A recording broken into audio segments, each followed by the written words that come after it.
Merci. La parole est à Fabrice Brun.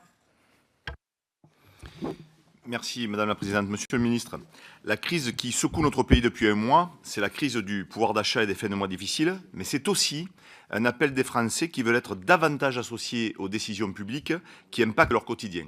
Et je voudrais ici, avec vous, évoquer le déni de démocratie que représentent les accords du Mercosur, qui vont inonder le marché français de viande bovine sud-américaine, élevée aux hormones et aux farines animales, qui, je le rappelle, sont des produits interdits en France.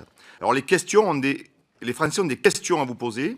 C'est quand que vous protégez nos éleveurs qui produisent une viande de qualité dans des systèmes extensifs à l'herbe? C'est quand que vous protégez les consommateurs soucieux d'une alimentation saine et durable?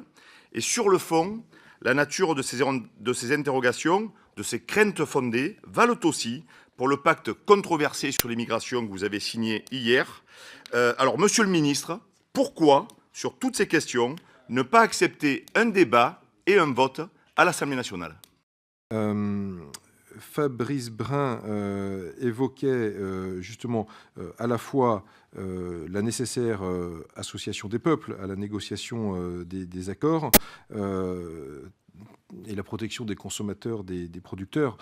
Enfin, quand on va à Bruxelles, c'est pas pour solder nos forces économiques, c'est pas pour brader les intérêts de la France. Et donc, très clairement, c'est les premières choses que nous avons en tête. Et s'agissant de l'association des peuples, le Mercosur, c'est un accord qui sera mixte. Pour le coup. Et donc celui-là, vous aurez, s'il devait advenir, parce que pour l'instant, encore une fois, nous, on considère que le compte n'y est pas, si un jour il devait advenir, les parlements nationaux seraient amenés à se prononcer. Et donc, vous-même, avec tout ce que ça implique aussi, d'études d'impact étayées, charpentées, etc., parce qu'on sera dans le nouveau modèle. Donc, enfin, en tous les cas, on n'en est pas là, vous l'avez bien vu.